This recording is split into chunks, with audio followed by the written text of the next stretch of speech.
नाज़रीन, एक बार फिर हम आपके साथ मौजूद हैं और हम बात करेंगे सेहत के हवाले से। और सेहत में एक बीमारी ऐसी है जो सिस्टिक फाइब्रोसिस है। ये क्या है, ये क्यों हो जाती है, ये इसका इलाज क्या है, ये हम जानेंगे। क्योंकि बहुत सी मुख्तलिफ बीमारियाँ और पता नहीं चलता उसका कि वो आखिर होती क्या है बीमारियाँ। हमारे साथ इस वक्त मौजूद हैं डॉक्टर मोहम्मद फरीदुद्दीन साहब, जो हेड ऑफ पेडियाट्रिक्स हैं इंडस हॉस्पिटल में। अस्सलाम वालेकुम जी, कैसे हैं आप? ठीक ठाक हैं? Thank you so much for being with us. बहुत बहुत शुक्रिया, मुझे यहाँ पर आपने एक बुलाया और मदऊ किया, बहुत शुक्रिया। बिल्कुल, बड़े इंपॉर्टेंट होता है क्योंकि कई लोग ऐसे हैं, हमें कहते हैं नॉलेज होना बहुत ज़्यादा ज़रूरी है। कहते हैं नॉलेज होती है तो फिर इंसान को सही पता चलता है कि मैंने इलाज के लिए भी कहाँ जाना है। और ये सिस्टिक फाइब्रोसिस एक ऐसी बीमारी है जिसका पता नहीं चलता लोगों को कि फेफड़ों की भी कोई ऐसी की बीमारी हो सकती है, क्या है। इसके बारे में पहले तो आप जानेंगे कि आखिर बीमारी क्या है, फिर इसके बताएंगे कि इसके आखिर इसके अलामात क्या होते हैं, और ये क्या बचपन से ही पैदाइशी होती है बीमारी या बड़े होकर होती है। जी जी, जज़ाकल्लाह। सबसे पहले मैं आपको बताऊं कि अल्लाह ताला ने ये फरमाया है कि बीमारियां जितनी भी हैं उन सब का इलाज मौजूद है। तो पहले तो सबसे पहले मैं ये चीज़ के लिए स्टार्ट करूंगा कि इलाज मौजूद ज़रूर है, बस सिर्फ इंसान को उसकी तकदो के लिए रखना है। एक बीमारी बिल्कुल ऐसी है जिसका नाम है सिस्टिक फाइब्रोसिस। और सिस्टिक का मतलब है कि जिस जगहों पे कुछ एक सिस्ट जैसी चीज़ों का डेवलप हो जाना, और फाइब्रोसिस के वो जगह को वो के फाइब्रोस कर देना, उसको जो है वो मिला देना, उसको एक यकजा कर देना। और तो ये एक बीमारी का ये नाम है। बुनियादी तौर पर मैं आपको बताऊं कि ये आज से कुछ 100-200 साल पहले की बात है कि ये कहा जाता था, एक जर्मन कहावत थी कि जी के अगर किसी बच्चे को अगर आप प्यार करें और अगर आपको उसको प्यार करते हुए अगर आप उसको ये कि जैसे सॉल्टी टेस्ट आए, जैसे नमकीन सा टेस्ट आए, तो ये बच्चे का बचना मुश्किल है। तो ये उनकी जर्मन एक कहावत थी। उसके बाद में जब इन्होंने मालूमात की तो पता चला कि जी कि ये एक बीमारी निकली जिसके अंदर होता सिर्फ ये है कि जो कि एक बुनियादी तौर पर एक जीनियाती बीमारी है, या एक जिसको आप कहते हैं जेनेटिक डिजीज़ है। ठीक है। और ये जेनेटिक्स भी इसकी ऑटोसोमल रिसेसिव कहलाती है। मतलब ये कि एक ऐसी बीमारी जिसके अंदर दोनों पेरेंट्स अपने जीन में एक हिस्सा लेकर आते हैं, और लाने के बाद में ये कि जो बच्चे के अंदर यानी हर 4 में से एक बच्चा या 25% चांसेस हैं कि ये बच्चे के अंदर ये वाली बीमारी मुंतकिल हो जाएगी। और इस बीमारी के अलामात ये हैं कि एक तो शदीद तरीन किस्म का जो है वो खांसी के साथ प्रॉब्लम, क्योंकि इनके फेफड़ों पे असरात होते हैं। और दूसरा ये कि लबलबे के ऊपर, पैनक्रियास के ऊपर भी इसके प्रॉब्लम्स आते हैं। करता क्या है? करता ये कि इसके अंदर जो हमारे सेल्स के जो कि क्लोराइड चैनल्स हैं, जिसके यानी चैनल्स बने हुए होते हैं जो कि ये कि पानी को और वाटर को पूरा आगे पीछे कर रहे होते हैं, तो क्लोराइड चैनल्स के इश्यूज आ जाते हैं, जिसकी वजह से क्लोराइड ज़्यादा सिक्रीट होता है बॉडी से, और जल्द में भी आता है, जब भी वो जल्द पर जो है वो नमकीन सा टेस्ट आ रहा होता है। और दूसरा वो ये चीज़ करते हैं कि वो सिक्रीशंस जितनी हमारी जो बॉडी के अंदर होती हैं उसको बहुत थिक बना देते हैं, बहुत ही म्यूकॉइड जिसको हम कहते हैं, बहुत ही थिक सिक्रीशंस की वजह से ये सिक्रीशंस जहाँ जहाँ जाके फंसते हैं वहाँ पर प्रॉब्लम आ जाता है।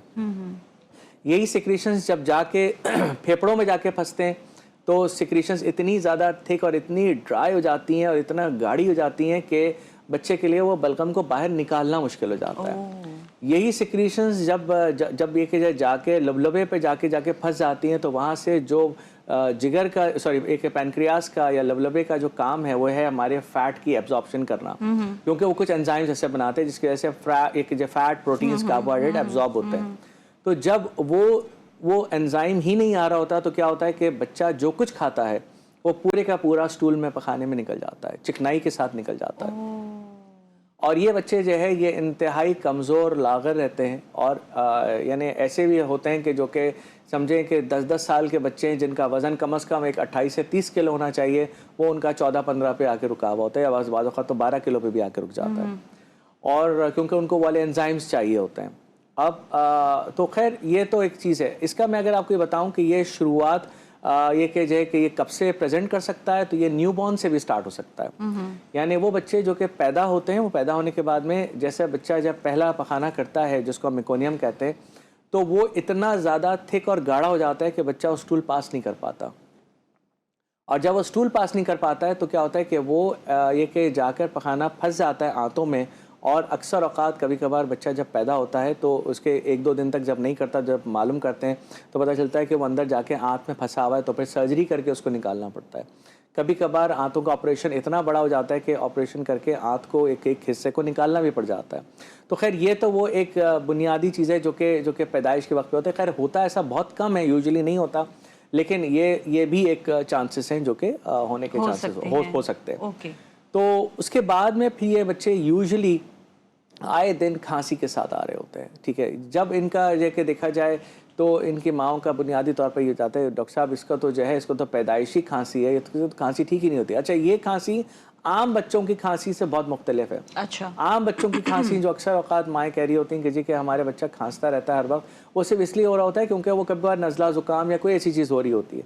लेकिन इन बच्चों का जो बहुत एक सीरियस प्रॉब्लम होता है कि ये अपने बलगम को बाहर निकाल नहीं पाते, और नहीं निकालने की वजह से ये इनको सिक्रीशंस इतने ज़्यादा थिक हो जाती हैं कि ऐसी कुछ मेडिसिन इस्तेमाल करनी पड़ती हैं कि ये बलगम को पतला करें और वो बलगम को निकाल सकें। अच्छा, तो ये जो आपने बताया जो बलगम जो जमा होती है कि बलगम जो है एक नॉर्मल अगर फाइब्रोसिस नहीं भी है तो भी क्या ये बलगम जो है ये जिस्म में जा सकता है, दूसरे जगहों पे जा सकता है, तो ये तो बड़ा ख़तरनाक हुआ इसका मतलब बलगम तो। ओके, देखिए मैं आपको बताऊँगा कि आम तौर पर जो दूसरे तमाम मरीज़ों के जो सिक्रीशंस आते हैं, बलगम जिसको हम कहते हैं, वो निस्बतन उसके अंदर वाटर कंटेंट होता है। अच्छा। और जब आप नेबुलाइज करते हैं, जब आप जो है वो कुछ और दवाएं लेते हैं तो वो बलगम को पतला कर देते हैं। ठीक है। लेकिन इन बच्चों का मसला ये होता है कि इनके लिए ये होता आम ही दवा थिक है। इतना थिक होता है कि ये आम तरीके से ये निकल नहीं पाता। ओके। इसके लिए हमें बहुत ख़ास किस्म की मेडिसिन होती हैं जो कि इस वक्त हर जगह पे अनफॉर्चुनेटली बनती भी नहीं है।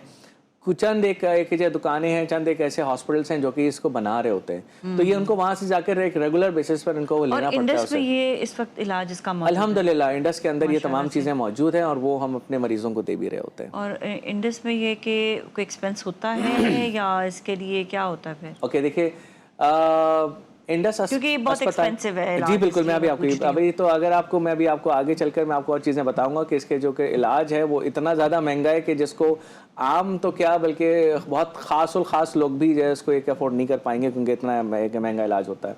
लेकिन मैं एक और चीज़ बताऊं कि अल्हम्दुलिल्लाह कि इंडस अस्पताल का जो खासा है वो यही है कि यहाँ पर जो भी इलाज होता है वो मयारी और मुफ्त होता है, यही हमारा स्लोगन है। तो जो भी मरीज़ यहाँ पर इधर आता है उसको कोई भी जो भी मेडिसिन दी जाती हैं, उसकी जो भी इसका ट्रीटमेंट होता है, उसका जो भी कंसल्टेशंस होती हैं, जो भी इसके इन्वेस्टिगेशंस होती हैं, उसके लिए 1 रुपया भी किसी से कभी भी कोई चार्ज नहीं किया जाता। चाहे वो कराची का इंडस अस्पताल हो या इस वक्त हमारे 14-15 के करीब हमारे मुख्तलिफ सेंटर्स हैं पूरे पाकिस्तान भर में, कहीं पर भी कोई भी मरीज़ आएगा उससे कोई भी चार्ज नहीं किया जाता। अच्छा, ये बताइएगा कि ये जो सिस्टिक फाइब्रोसिस की बात हो रही है, क्या ये सिर्फ बच्चों में ही होता है या बड़ों में भी हो सकता है? या मतलब जैसा अभी आपने कहा ना कि है तो ये जेनेटिक है, मतलब ये आपका किसी फैमिली से ही इनहेरिटेड होगा, क्या ये इनहेरिटेंस के अलावा भी हो सकती है ये चीज़ या नहीं? पहले तो ये बताएं।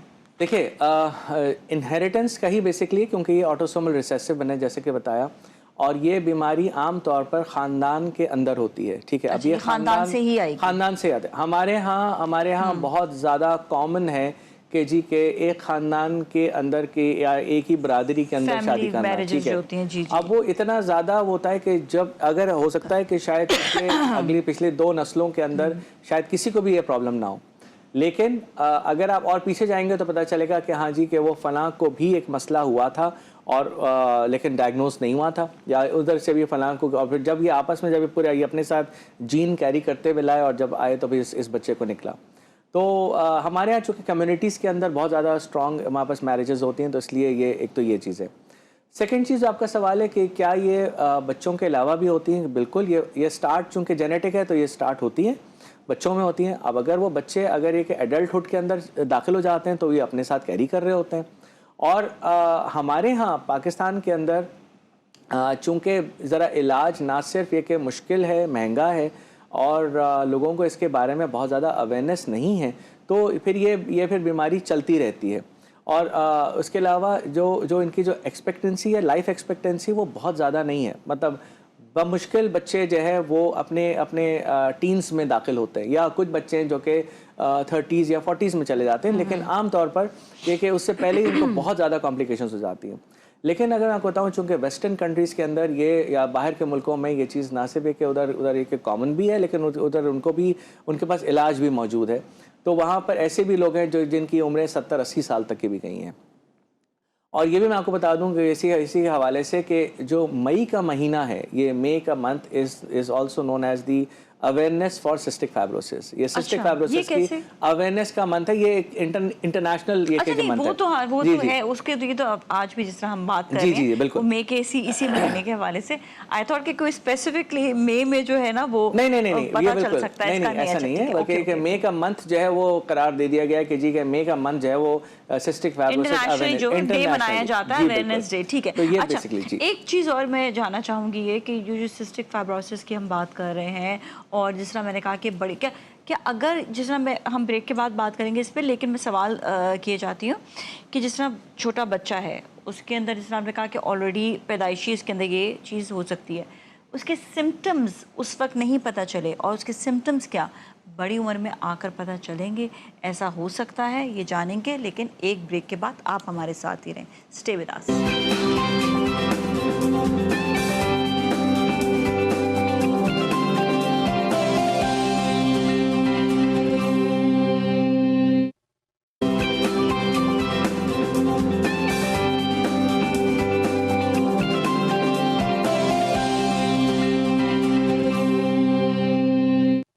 जी नाज़रीन, एक बार फिर हम आपके साथ मौजूद हैं। हमारे साथ डॉक्टर मोहम्मद फरीदुद्दीन साहब हैं, जो स्पेशली बता रहे हैं सिस्टिक फाइब्रोसिस के हवाले से। ब्रेक से पहले मैंने एक सवाल किया था कि जिस तरह आपने बताया ये बचपन से पैदाइशी ही हो सकता है, तो अगर अलामात बचपन में नहीं आ रहे और बड़े होकर आ रहे हैं, कैसा मुमकिन है? जी बिल्कुल हो सकता है। ये सब डिपेंड करता है कि आपकी जो भी पेशेंट है उसकी डिजीज़ की सिवियरिटी कितनी है। यूजुअली यानी समझें कि मोर देन 90% केसेस के अंदर वो बिल्कुल पैदाइश से ही आमतौर पे ज़ाहिर हो रहा होता है, या नहीं हुआ तो कुछ महीनों के बाद तो ज़रूर ज़ाहिर हो जाएगा। और सबसे पहले रेस्पिरेटरी सिम्टम्स यूजुअली सामने आते हैं, क्योंकि वो सबसे ज़्यादा इफेक्ट होता है। लेकिन कुछ पेशेंट्स के अंदर, और अभी मेरे पास भी 1-2-3 पेशेंट्स ऐसे एक रिपोर्ट हुए कि जिनको पूरी ज़िंदगी, जैसे फर्स्ट 10-15 ईयर्स उनको कोई प्रॉब्लम नहीं रही, और एट द एज ऑफ 20 बल्कि मेरे पास एक पेशेंट है जिसका ये था कि जिसका अचानक से जिसकी तबीयत ज़्यादा ख़राब हुई, और उसके बाद में जब उसको इन्वेस्टिगेट किया गया तो उसका सिस्टिक फाइब्रोसिस निकला। क्योंकि इसका मतलब ये होता है कि अगर बॉडी अगर इतनी ज़्यादा, अगर उसका जो जीन है वो अगर इतना ज़्यादा एक्सप्रेस्ड नहीं है, अगर वो इतना ज़्यादा इन्फेक्टेड नहीं है, तो वो ये कि वो देर से भी आ सकता है। लेकिन ऐसे पेशेंट्स की तादाद निस्बतन कम होती है, और या एक्सीडेंटली उनकी हम इन्वेस्टिगेशन कराते हैं। मैं आपको इसमें बताऊं कि ये जो बीमारी है ये एक रेयर जेनेटिक डिजीज़ के तौर पर है। रेयर जेनेटिक डिजीज़ का मतलब ये है कि तकरीबन यानी हर लाख या 10 लाख के अंदर कोई एक पेशेंट ऐसा निकले। बाहर के मुल्कों में इसका डेटा जो है वो तकरीबन ऐसा ही है, 50,000 से 1 लाख के अंदर, या कुछ जगहों पर 5 लाख के अंदर भी एक पेशेंट आता है। लेकिन पाकिस्तान के अंदर सबसे बड़ा प्रॉब्लम यह है कि इसकी डायग्नोसिस एक बहुत बड़ा इशू है, क्योंकि इसकी डायग्नोसिस भी काफ़ी महंगी है।